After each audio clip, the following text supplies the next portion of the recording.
നമസ്കാരം, ദിനേശാണ്. പുതിയ വീഡിയോയിലേക്ക് എല്ലാവർക്കും സ്വാഗതം. ഇന്ന് നമ്മൾ തൃശ്ശൂർ ജില്ലയിലെ കൊണ്ടാഴിയിലാണ്. നമ്മുടെ കൊണ്ടാഴിയിലെ ശിവേട്ടൻ കഴിഞ്ഞ 25 കൊല്ലമായിട്ട് പന്നി വളർത്തൽ രംഗത്ത് സജീവമാണ്. അപ്പോൾ പന്നി വളർത്തൽ എത്രത്തോളം ലാഭകരമാണ്, പന്നി വളർത്തൽ ശ്രദ്ധിക്കേണ്ട കാര്യങ്ങൾ എന്തൊക്കെയാണ് എന്നുൾപ്പെടെയുള്ള കാര്യങ്ങളാണ് ഇന്നത്തെ വീഡിയോയിലൂടെ നമ്മൾ പരിചയപ്പെടുത്താൻ പോകുന്നത്. അപ്പോൾ വീഡിയോയിലേക്ക് പോകുന്നതിന് മുമ്പ് ഇതുവരെ ഈ ചാനൽ സബ്സ്ക്രൈബ് ചെയ്യാത്ത ആരെങ്കിലും വീഡിയോ കാണുന്നുണ്ടെങ്കിൽ ഒന്ന് ചാനൽ സബ്സ്ക്രൈബ് ചെയ്ത് തൊട്ടപ്പുറത്ത് ബെല്ലൈക്കൺ കൂടി എനേബിൾ ചെയ്താൽ നമ്മളിടുന്ന ഏറ്റവും മികച്ച വീഡിയോകൾ നിങ്ങൾക്ക് നോട്ടിഫിക്കേഷനായിട്ട് ലഭിക്കുന്നതാണ്.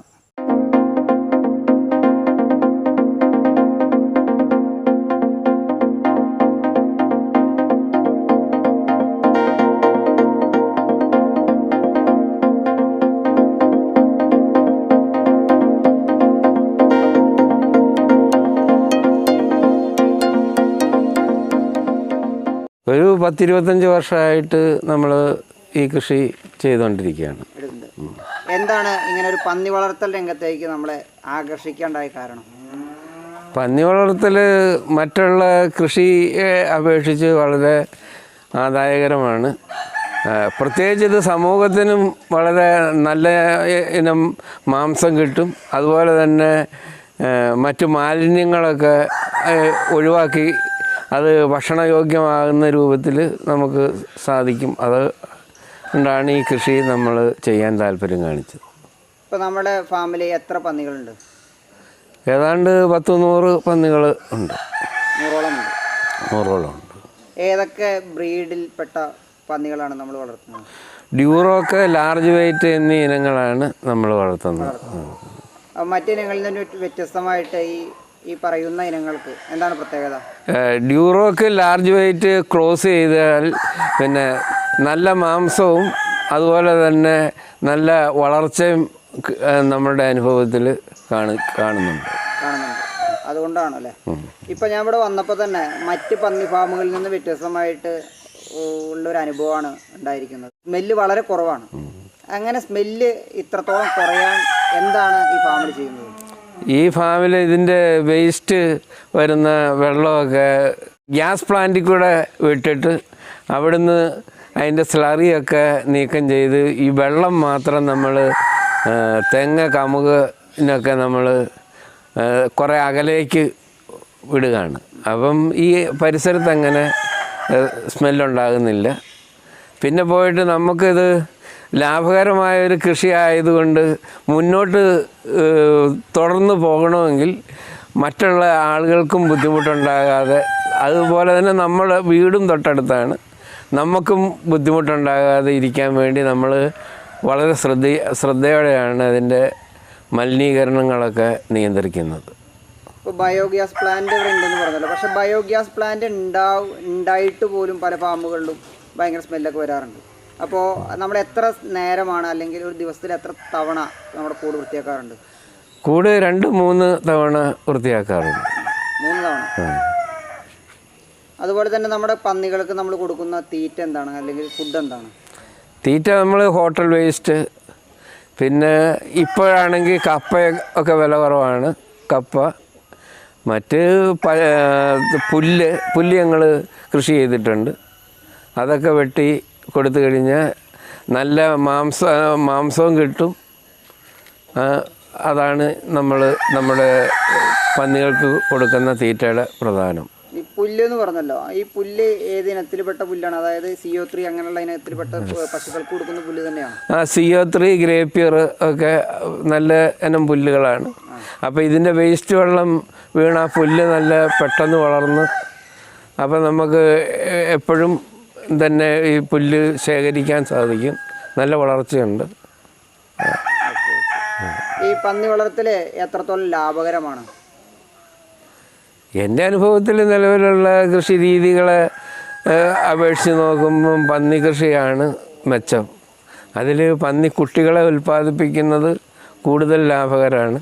പക്ഷേ നമ്മൾ കൂടുതൽ ശ്രദ്ധിക്കേണ്ട ഒരു വിഷയം മറ്റ് രോഗങ്ങൾ കയറി ആക്രമിക്കാതെ കൃത്യസമയത്ത് അതിൻ്റെ വാക്സിനേഷനൊക്കെ എടുത്ത് പോകുന്നതാണ് ഞങ്ങൾക്ക് ഇത്രയെങ്കിലും വിജയിക്കാൻ കഴിയുന്നത് എന്നാണ് എനിക്ക് പറയാനുള്ളത്. സാധാരണയായി നമ്മുടെ പന്നികൾക്ക് കണ്ടുവരാറുള്ള അസുഖങ്ങൾ എന്തൊക്കെയാണ്? കുളമ്പ് രോഗം, പന്നിപ്പനി ഒക്കെയാണ് സാധാരണ വരാറുള്ളത്. അത് കൃത്യസമയത്ത് വാക്സിനേഷൻ എടുത്തു കഴിഞ്ഞാൽ നമുക്ക് അത് പരിഹാരം ഉണ്ടാകും ആ രംഗത്ത്. ഈ ഈ അസുഖങ്ങൾ വന്നു കഴിഞ്ഞാൽ നമ്മൾ ശ്രദ്ധിക്കേണ്ടത് എങ്ങനെയാണ്, അല്ലെങ്കിൽ അതിൻ്റെ ഈ അസുഖത്തിന് നമ്മൾ കൊടുക്കുന്ന ചികിത്സ എന്തൊക്കെയാണ്? അത് വാക്സിനേഷനാണ് പ്രധാനം. പിന്നെ നമ്മൾ ശുചീകരണം വളരെ ക്ലിയറായിട്ട് നടത്തണം. ഇടയ്ക്കിടയ്ക്ക് ആഴ്ചയിൽ ഈ കാരവെള്ളമൊക്കെ ഒഴിച്ച് കഴുകി കൂട് ക്ലീൻ ചെയ്യണം. അതൊക്കെയാണ് പ്രധാനം. ഈ വാക്സിനേഷൻ എന്ന് പറഞ്ഞല്ലോ, അത് പ്രതിരോധ കുത്തിവെപ്പ് തന്നെയാണോ അതുകൊണ്ട് ഉദ്ദേശിക്കുന്നത്? പ്രതിരോധ മരുന്ന് കുത്തിവെപ്പാണ്. അത് എത്ര മാസം കൂടുമ്പോഴാണ് നമ്മൾ വാക്സിനേഷൻ ചെയ്യാറുള്ളത്? 6 മാസത്തിൽ ഒരിക്കൽ കുത്തിവെക്കണം. 6 മാസത്തിൽ ഒരിക്കൽ കുത്തിവെപ്പ് എടുക്കണം. ഓക്കെ. നമ്മളുടെ പന്നികളെ നമ്മൾ എവിടേക്കാണ് വിപണനം നടത്താറ്, അല്ലെങ്കിൽ ഇതിൻ്റെ വിപണി എങ്ങനെയാണ് കണ്ടെത്തുന്നത്? ഞങ്ങളിത് ഏറ്റവും ലാഭകരമായ രീതി സ്വന്തമായിട്ട് മുറിച്ച് മാംസം വിൽക്കുന്നതാണ്. സ്വന്തമായിട്ട് കശാപ്പ് ചെയ്ത് കൊടുക്കുന്നതാണ് ലാഭകരം. പിന്നെ നമ്മൾ ചെയ്യാറുണ്ടോ? ഞങ്ങൾ ചെയ്യാറുണ്ട്. പിന്നെ ഒന്നിച്ച് കൂട്ടമായിട്ട് മാർക്കറ്റ് ചെയ്യാറുണ്ട്. ഏത് ഭാഗങ്ങളിലേക്കൊക്കെയാണ് സാധാരണ? കൂത്താട്ടുകുളം, മൂവാറ്റുപുഴ, പിന്നെ തൃശ്ശൂർ. ഈ പന്നിക്കുട്ടികളെ നമ്മൾ കൊടുക്കും എന്ന് പറഞ്ഞല്ലോ, അപ്പോൾ സാധാരണയായിട്ട് പന്നിക്കുട്ടികളെ നമ്മൾ കൊടുക്കുമ്പോൾ എത്ര രൂപ നിലവാരത്തിലാണ് നമ്മൾ കൊടുക്കാറുള്ളത്? ഏതാണ്ട് 10 കിലോ വരെയുള്ള കുട്ടികളെ നമ്മൾ 4000 രൂപയ്ക്കാണ് കൊടുക്കുന്നത്. 10 കിലോയിൽ കൂടി കഴിഞ്ഞാൽ 4200, 500 അങ്ങനെ തൂക്കത്തിനനുസരിച്ച് മാറ്റം വരും. അതുപോലെ തന്നെ ഇപ്പോൾ ഒരു പുതിയൊരു കർഷകൻ ഈ പന്നി വളർത്തൽ രംഗത്തേക്ക് വരികയാണെങ്കിൽ അവർക്ക് നമ്മളുടെ ഇത്രയും വർഷത്തെ അനുഭവം വെച്ചുകൊണ്ട് അവരോട് പറയാനുള്ളത് എന്തൊക്കെയായിരിക്കും? പന്നി വളർത്തലിൽ ഏറ്റവും ശ്രദ്ധിക്കേണ്ടത് ശുചീകരണമാണ്. അതില്ലെങ്കിൽ നാട്ടുകാർ മൊത്തം നമുക്കെതിരാകും.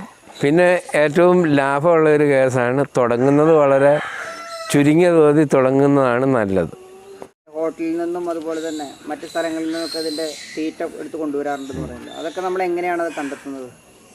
അത് സമീപ പ്രദേശത്തുള്ള ഹോട്ടൽ വഴി അന്വേഷിച്ചിട്ട് അവിടുന്ന് മിച്ചം വരുന്ന ഭക്ഷണ സാധനങ്ങൾ, പിന്നെ കോഴിക്കടയിൽ ചിക്കൻ പാർട്സ്, പിന്നെ പച്ചക്കറി കടയിൽ പച്ചക്കറിയുടെ ബാക്കി വരുന്ന സാധനങ്ങൾ, അതൊക്കെയാണ് കഴുകി വൃത്തിയാക്കി കൊടുക്കും. ഒരു പന്നിയുടെ മേറ്റിംഗ് സമയം എത്ര മാസമാണ്? അതായത് ഒരു പന്നി ചെനയായി പ്രസവിക്കാനുള്ള കാലഘട്ടം 112 ദിവസമാണ്. ഒരു പന്നി പ്രസവിച്ചു കഴിഞ്ഞാൽ അതിൻ്റെ കുട്ടികളെ സംരക്ഷിച്ചെടുക്കാൻ നമ്മൾ നടത്തുന്ന പ്രവർത്തനങ്ങൾ എന്തൊക്കെയാണ്? പ്രധാനമായിട്ട് 24 മണിക്കൂറിനകം നമ്മൾ അയൺ ഇഞ്ചക്ഷൻ എടുക്കണം. പിന്നെ കുട്ടികൾ തമ്മിൽ അങ്ങോട്ടും ഇങ്ങോട്ടും കടിപിടി കൂടുന്നത് ഒഴിവാക്കാൻ വേണ്ടി അതിൻ്റെ പല്ല് കട്ട് ചെയ്യണം. പിന്നെ ഈർപ്പരഹിതമായ സ്ഥലത്ത് വേണം നമ്മൾ വളർത്താൻ കുട്ടികളെ. അതാണ് ശ്രദ്ധിക്കേണ്ട കാര്യങ്ങൾ, പ്രധാനമായിട്ട് ശ്രദ്ധിക്കേണ്ട കാര്യങ്ങൾ അല്ലേ? എത്ര ദിവസമായിട്ടുള്ള കുട്ടികളെയാണ് നമ്മളിപ്പോൾ കൊടുക്കുന്നു പറഞ്ഞത്? നമുക്കൊരു കുട്ടീനെ കൊടുക്കുമ്പോൾ എത്ര ദിവസത്തിന് ശേഷമാണ്? 60 ദിവസം ആണ് പരമാവധി.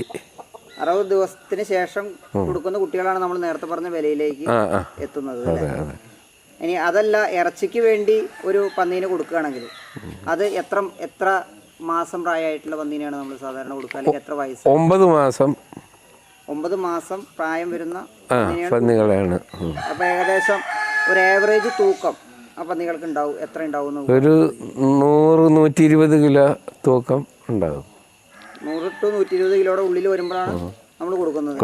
അതിന്റെ വില നിലവാരം എന്ന് പറയാൻ പറ്റുമോ? കിലോയ്ക്ക് ഇത്ര രൂപ? കിലോയ്ക്ക് 135-140 ഒക്കെ ഇപ്പം വിലയിലാണ് കൊടുക്കുന്നത് അല്ലേ? പന്നി വളർത്തൽ ലാഭകരമാണോ?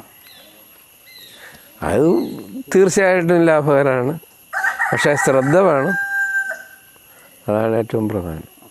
അപ്പോൾ നമ്മളിന്ന് പരിചയപ്പെട്ടത് കൊണ്ടാഴിയിൽ കഴിഞ്ഞ 25 വർഷക്കാലമായിട്ട് പന്നി വളർത്തൽ രംഗത്തുള്ള ശിവേട്ടൻ്റെ വിശേഷങ്ങളാണ്, ശിവേട്ടൻ്റെ പന്നി വളർത്തൽ വിശേഷങ്ങളാണ്. അപ്പോൾ ഈ വീഡിയോ എല്ലാവർക്കും ഇഷ്ടപ്പെട്ടു എന്ന് കരുതുന്നു. ഈ വീഡിയോ ഇഷ്ടപ്പെട്ടാൽ വീഡിയോ ലൈക്ക് ചെയ്യണം. ഒപ്പം തന്നെ വീഡിയോയെക്കുറിച്ചുള്ള അഭിപ്രായങ്ങളും നിർദ്ദേശങ്ങളും സംശയങ്ങളും കമൻറ്റ് ബോക്സിൽ രേഖപ്പെടുത്തണം. ഇതുവരെ ഈ ചാനൽ സബ്സ്ക്രൈബ് ചെയ്യാത്ത ആരെങ്കിലും വീഡിയോ കാണുന്നുണ്ടെങ്കിൽ ഒന്ന് ചാനൽ സബ്സ്ക്രൈബ് ചെയ്യണം. തൊട്ടപ്പുറത്ത് കാണുന്ന ബെല്ലൈക്കൺ കൂടി എനേബിൾ ചെയ്താൽ നമ്മളിടുന്ന ഏറ്റവും മികച്ച ഫാമിംഗ് വീഡിയോകൾ നിങ്ങൾക്ക് നോട്ടിഫിക്കേഷനായിട്ട് ലഭിക്കുന്നതാണ്. മികച്ച മറ്റൊരു വീഡിയോയുമായി കാണുന്നതുവരെ എല്ലാവർക്കും നന്ദി, നമസ്കാരം.